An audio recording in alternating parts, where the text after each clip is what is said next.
I was halfway through patching up a busted pipe in my workshop when I got the call from my mom. Her voice was shaky, weak, barely audible over the static. There's no power. I can't get my chair to move. I dropped the wrench, wiped the grime off my hands and told her I'd be there in 10 minutes. I live less than a mile from her and she's fiercely independent despite her condition. She hasn't needed help in years, but hearing that fear in her voice, that did something to me. Mom lives in a quiet cul-de-sac run by the Ashgrove Meadows Homeowners Association. I've had run-ins with them before, mostly the president, Delilah Racine, middle-aged, always wearing a pastel cardigan like it's armor and somehow convinced she's the sheriff of a one-street town. When I pulled up to Mom's house, the first thing I noticed was the silence. No hum from the AC, no flickering porch lights, no street lamps, dead quiet. Her neighborhood looked like a blackout zone except every other house had lights on. Hers was the only one that didn't. I rushed inside. She was stuck halfway between the hallway and the kitchen in her electric wheelchair, totally frozen. The battery had died. I called the power company, she said, her voice dry. They said the WA requested a disconnect, said I'd violated some structural code that made my blood run cold. I'm Harrison Zickler. I run a small but successful contracting business and know building codes like the back of my hand. My mom's house was pristine. She hadn't even changed a doorknob without checking with the city first. I wheeled her over to the couch and got her a blanket, then stormed outside. It was just after 7 and the WA office trailer at the end of the street still had lights on. I didn't even knock, just pushed the door open. Delilah was behind the desk sipping tea like she wasn't the devil in a cardigan. You cut the power to a disabled woman's house, Delilah, I demanded. She blinked, slow and smug. Mr. Zickler, your mother's unauthorized ramp extension encroached on common WA property. There was a formal violation notice sent last month. That ramp is on her property. I built it myself. I measured every inch.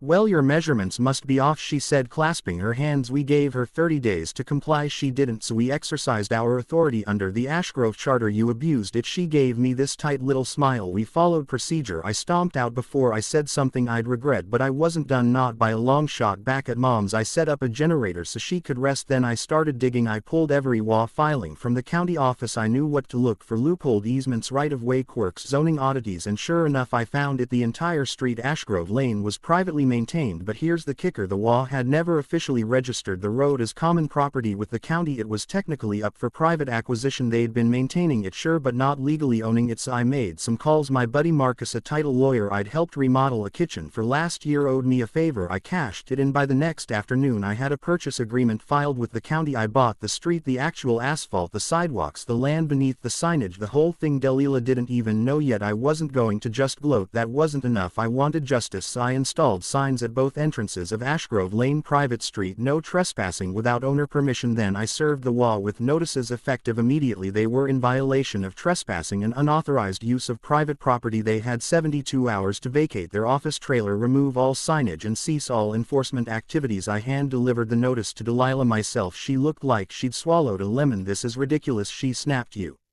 can't do this. I already did. You don't understand how these communities work, Mr. Zickler. I leaned in close. No, Delilah, you don't understand that you can't cut power to a disabled woman and expect it to go unnoticed. Her face flushed, but she didn't have a comeback. She glanced around like she expected the ground to back her up. 3 days later I showed up with a tow truck and a locksmith. Delilah and her cronies were still holed up in that trailer, refusing to leave. Final warning, I told them, you're trespassing on my property. You're bluffing. Delilah hissed, this is community-owned land. Here's the deed. I held up the county stamp document. You're on my driveway now. She tried to slam the door, but the tow truck operator was already chaining up the trailer. Delilah stormed out, her arms flailing. You can't do this. I'm the president of this WA. Not anymore. You're just a trespasser. She screamed something about calling the sheriff. I told her to go ahead. When the deputies arrived, I handed them the paperwork. They looked it over, nodded, and told Delilah she had to leave. She was in handcuffs 10 minutes later, not just for trespassing, but because the deputy confirmed that cutting power to a private residence without a court order was felony interference with utilities, and since my mom was disabled it was classified as elder abuse under state law. Delilah's pastel sweater wasn't so pretty then. Turns out she'd also been embezzling WA funds for years, paying her nephew's landscaping company 10 times the going rate for maintenance that never actually happened. The residents were stunned. Some of them had believed in her, but after I showed them the documents, the receipts and the photos, they turned on her fast. I had no plans to run in WA myself, but I wasn't going to let something like that happen again, so I did the one thing I knew would hurt hurt her legacy the most. I dissolved the Ashgrove Meadows WA permanently. No more petty fines, no more power games, just neighbors being neighbors. And mom, she's got power, peace, and a brand new ramp I built out of spite with gold painted rails just because I could. Delilah, she's awaiting trial, and me, I've got a street in my name and a reputation no WA will ever forget. The morning after the eviction, I stood at the edge of the cul-de-sac sipping black coffee from a battered thermos, watching a slow-moving crew remove the last of the Ashgrove Meadows signage. The metal poles had been sunk deep, probably to make them feel more permanent than they really were. Now they lay in a pile on the grass like relics from a forgotten regime. I didn't expect a crowd, but a few neighbors had wandered out with lawn chairs and folding mugs, watching the slow dismantling like it was a 4th of July parade. Most of them kept their distance, unsure how to treat me. Some nodded, others didn't. A man in a sleeveless button-down shirt shuffled up beside me and cleared his throat. "You the guy who bought the road?" I turned. The man looked about 60, leathery arms, grease under his nails even though it was barely past 8. "Harrison Zickler," I said, extending a hand. "Clint, been living here 23 years, thought I'd die before that woman got what was coming." He shook my hand with a grip like rebar. "Appreciate what you did," he muttered. "Ain't many folks stand up like that and follow through." I nodded, unsure what to say. Clint went on, "Some of us are meeting in my garage tonight, informal thing, figure we ought to talk next steps. You should come, I'll be there." He gave a curt nod and wandered off. I didn't expect to like any of them. Truth be told, I'd always kept my distance from this neighborhood. Too neat, too tight-laced, too quiet. But now that the curtain had been pulled back, I was realizing something. A lot of folks were just surviving under her thumb. By mid-afternoon the trailer was gone. The concrete slab where it had sat was just a pale rectangle of dust and oil stains. I had a guy coming the next day to resurface it, maybe put in a proper bench and a shade tree. Nothing official, just something useful for folks who might want it. That evening I pulled up to Clint's place. A faded red Silverado was already parked halfway on the lawn, bumper held on with duct tape and stubbornness. The garage door was open, revealing a semicircle of chairs, a cooler full of drinks, and a whiteboard leaned against a stack of tires. Inside were 7 people, not counting Clint. I recognized a few. Mr. Bergstrom, the widower who always wore suspenders even with gym shorts, and Letty from 2 doors down who ran a cake business out of her kitchen. A couple others I didn't know yet. "Glad you made it," Clint said, handing me a root beer. I took a seat on an upside-down crate while Clint stood beside the whiteboard and tapped a marker against his palm. "All right folks," he said, "we're officially free of the WA, but that don't mean we're without responsibilities. Trash pickup still needs to happen, lawns need cutting, and someone's got to keep the street lights working." Letty raised her hand before speaking. "I've got a cousin who does general maintenance. Maybe we can pull a small fund, pay him monthly to cover basics." "Works for me," Clint said, "but before we get too deep, we got a bigger issue."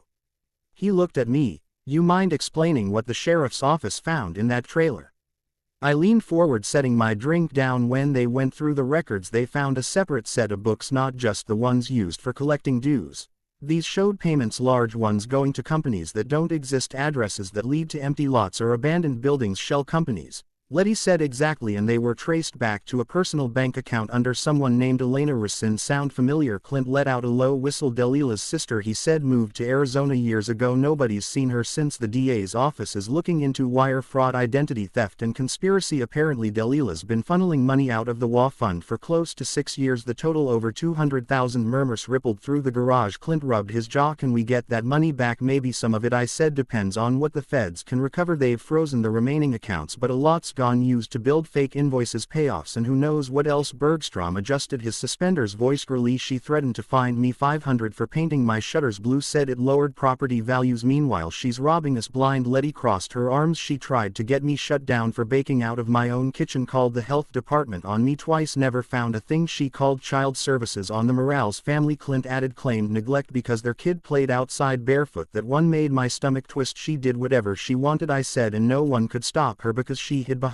bylaws no one read and threats that no one questioned." "Not anymore." We spent the next hour drafting a basic neighborhood agreement, nothing fancy, just a shared understanding: keep your place tidy, respect your neighbors, no one gets to act like a tyrant. We agreed to pull a small maintenance fund, voluntary, no board, no titles, just neighbors keeping things running. I left Clint's garage feeling lighter than I expected. These people, once strangers, were starting to feel like something else. The next morning I got a call from Detective Avery with the County Fraud Unit. She'd been on the case since Delilah's arrest. Her tone was brisk. "We searched Delilah's personal laptop, found documents suggesting she was preparing to sell off several small parcels of community land to a developer quietly without a vote. Was that even legal?" "Not remotely." She forged signatures on internal approval forms, and the developer Glen Wright Properties has a history of shady deals. We're investigating them too. What kind of development? 3-story duplexes would have required a zoning exemption, but she had a contact inside the planning department who'd already green-lit it. Off the record, I felt my jaw tighten. She was trying to turn this place into a rental block exactly, which would have destroyed resale values, overcrowded the street, and likely driven out half the current residents. Glad we stopped her when we did. You did more than stop her, you exposed a network of fraud that's got our office digging into 2 other HOAs in the county. Turns out Delilah wasn't the only one using this playbook. That gave me pause. Same developer, looks like it. Glen Wright may have been laundering money through fake maintenance contracts in exchange for land deals. We're coordinating with the state fraud unit now. After the call, I drove back to Ashgrove Lane. The sun was out, kids were riding bikes, and someone had hung flower baskets on the old WA signposts. The street felt alive in a way it never had before. As I pulled into my mom's driveway, I saw her sitting on the porch with a paperback and a sun hat, looking more relaxed than I'd seen in years. Got mail, she said, holding up an envelope. Inside was a handwritten note from someone named Marjorie in the next town over. She'd read about what happened in a local newsletter. My WA is starting to pull the same tricks. The note read, "If you have any advice, I'd love to hear it." I smiled, folded it back up, and slipped it into my back pocket. It seemed word was getting out, and maybe, just maybe, this battle wasn't going to end with Ashgrove Lane. I was ready. The letter from Marjorie wasn't the only one. Within a week I had a dozen more. Some slipped under my windshield, others left in my mailbox. A few came taped to my door with names and phone numbers hastily scrolled in the margins. They were from residents in neighboring communities, all echoing the same story: threats of liens, baseless fines, mysterious fees, and board members who ruled like they owned the land outright. I didn't set out to become a local firebrand, but I couldn't ignore it either. Something was happening, something bigger than just Ashgrove Lane. My phone buzzed again. It was Detective Avery. "They arrested the Glen Wright middleman this morning," she said. "Name's Curtis Harlow. He was posing as a contractor, but his license had been revoked 5 years ago. He was using false credentials to grease deals with multiple HOAs." I stepped out onto the porch, letting the screen door crack behind me. "How far does this go?" I asked. "We're still digging, but we traced over $800,000 in diverted funds across 3 counties, all funneled through shell companies tied to Glen Wright. Same embezzlement pattern as Delilah's operation: phony invoices, inflated service charges, and land sales without resident consent. And these other HOAs, they just let it happen in most cases. Yes, the boards were either complicit or too lazy to verify the paperwork. In a few cases, residents who pushed back were targeted. How anonymous complaints to code enforcement, unfounded citations. In one case, a man in Riverview had his fence torn down in the middle of the night, and the WA claimed it violated setback rules. Turned out it was retaliation. He'd been asking too many questions. I paced the porch, gripping the railing. You think this reaches higher? Hard to say, but the Planning Commission has a few names popping up in multiple deals. We're handing it over to the state attorney general. That night I drove across town to meet Marjorie. She lived in a pale yellow rancher with a sagging porch swing and a front yard full of wind chimes. She greeted me with a firm handshake and eyes that had seen enough nonsense to last 3 lifetimes. "I used to be a school administrator," she said, leading me inside. "Ran 3 budgets, oversaw over 100 staffers, but this WA, they treat me like I'm senile because I asked to see the financial records." "What happened when you asked?" "They stalled for 2 months, then fined me for unauthorized garden beds. Said my tomatoes were an eyesore." She pointed toward the backyard where neat rows of raised beds brimmed with cherry tomatoes and basil. "They also shut off my irrigation line," she said. "Claimed it was a shared utility and I hadn't paid my usage assessment.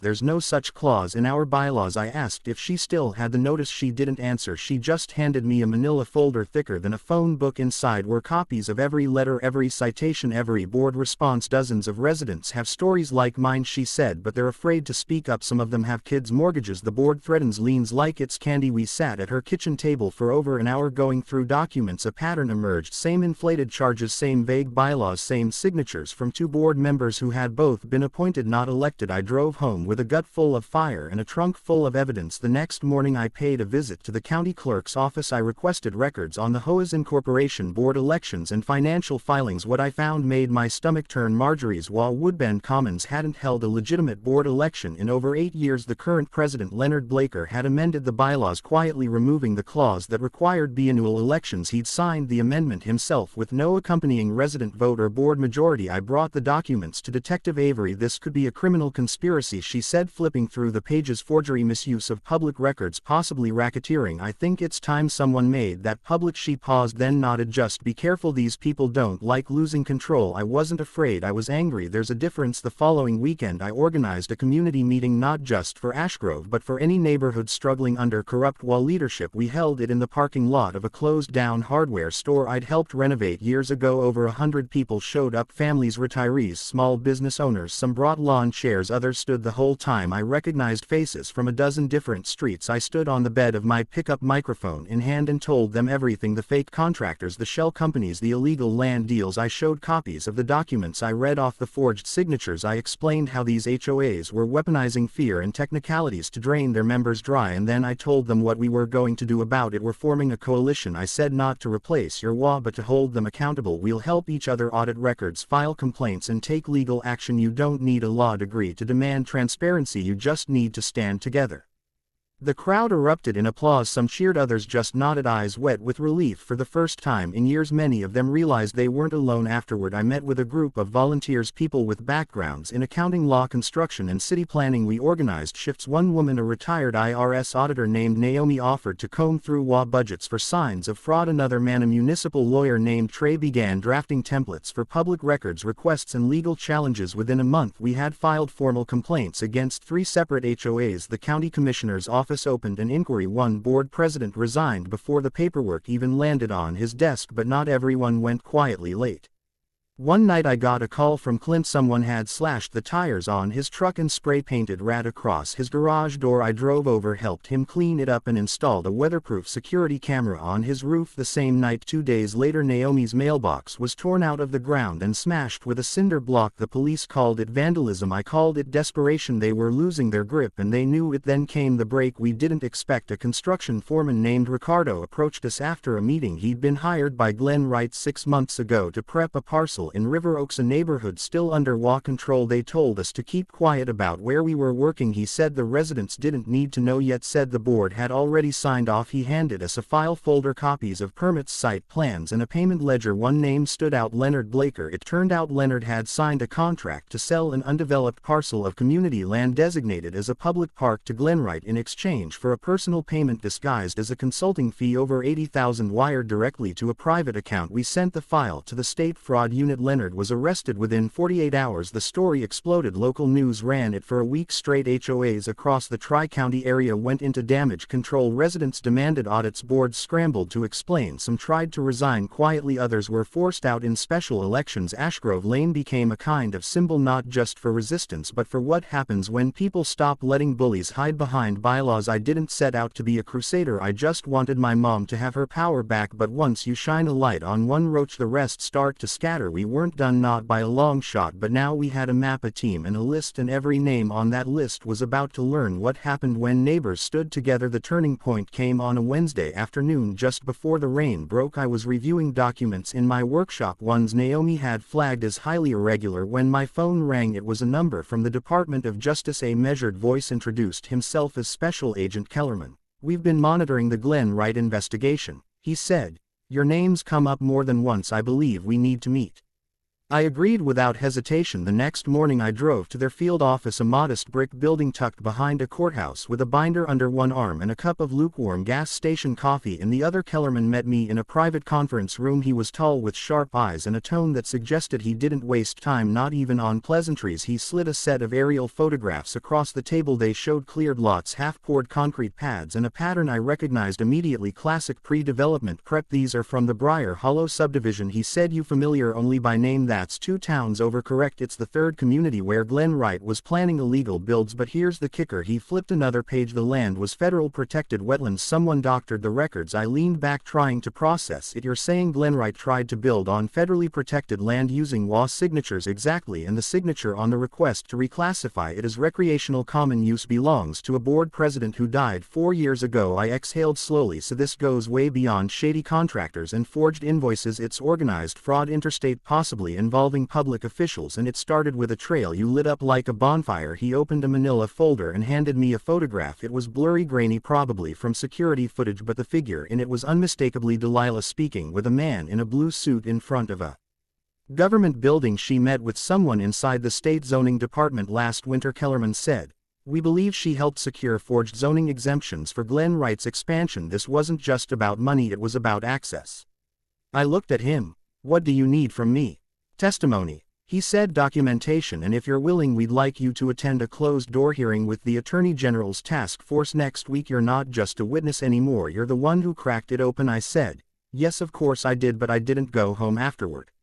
I drove straight to Clint's place. He was on his roof re-shingling a section by hand with the kind of stubborn precision only a man in his 60s could muster. I called up to him. You're going to want to hear this. He climbed down, sweat-soaked and squinting. I've got 15 minutes before I need to get these tar strips down. I told him everything about the wetlands, the dead board member, the federal investigation. He didn't interrupt. When I finished he wiped his hands on his jeans. So what happens now? They're going to start filing charges, federal ones, Kellerman said. This is the tip of it. He nodded slowly. Then we're past neighborhood politics now. The fight had shifted from cul-de-sacs and community centers to courtrooms and federal buildings, and I was right in the middle of it. The hearing took place in a private chamber tucked behind rows of arched windows and thick wooden doors. It wasn't dramatic, no cameras, no microphones, just a long oak table, a panel of legal officials, and a dozen thick files laid out in front of them. I gave my statement under oath, presented every document, every photo, every signature, comparison and timestamped invoice, Naomi's audits, trays, legal breakdowns, Ricardo's site plans, everything. Halfway through, one of the panelists, a federal prosecutor named Langford, asked me a question I hadn't prepared for. Why did you keep going, Mr. Zickler? Most people would have stopped after the eviction, after justice was served in their own neighborhood. I thought about it for a moment, because it wasn't just my mom they did this to. I said it was anyone who didn't have the time or the knowledge or the strength to fight back. People got bullied, lied to, driven out of their homes. I had the tools to expose it, so I did. He nodded, wrote something down and said nothing more. By the end of the week there were arrest warrants for 2 Glen Wright executives, 1 state zoning official and 3 former HOA board presidents from other neighborhoods. Delilah, still awaiting trial on the original charges, was now facing federal conspiracy and fraud indictments. The impact rippled fast. Recital oversight committees formed in half a dozen communities. Naomi was asked to lead a task force reviewing HOA governance across the county. Clint gave a speech at the town hall that ended with a standing ovation and a man from Fairview offering to buy him a beer for every year he'd suffered under Delilah's rule. As for Ashgrove Lane, things changed in quieter, more permanent ways. The old concrete slab where the HOA trailer used to sit was turned into a community garden. Letty painted a mural on the back wall, a simple, beautiful skyline with the words "Neighbors Not Bosses" stretched across it in bold green letters. Kids started riding scooters again without parents whispering about approved play hours. Porch lights stayed on as long as folks wanted. No one knocked on your door to tell you your blinds were the wrong color. One afternoon I was installing a new mailbox for Mrs. Dorsey, a retired nurse who'd been too afraid to speak up before everything unraveled. While I worked, she brought out a picture of sweet tea in 2 mismatched glasses. She sat next to me on the porch swing as I drank, and after a long silence she said something I hadn't expected. I used to think silence kept you safe, she said, but it just gives liars more room to move. I didn't say anything. She didn't need me to. Later that night I sat on my mom's porch watching the dusk settle over the street. She was inside reading with her feet up, her chair fully charged, the windows open to let in the breeze. A few houses down, Clint was teaching his grandson how to ride a bike. The kid wobbled, fell, laughed and got back up. I leaned back and let the quiet sink in, the real kind, not the one born of fear and control, but the kind that settles after a storm has passed. The Department of Justice eventually released a public statement. The Glen Wright HOA scandal, they called it. Over a dozen communities affected, millions in fraudulent contracts, but the headlines didn't capture what mattered most. It wasn't just about stopping the bad guys, it was about reminding people that their homes weren't just investments and their neighborhoods weren't empires to be ruled, they were communities, and when people stood together, not even the greediest HOA in the country could stand against them. I never went looking for a fight, but I sure as hell finished one.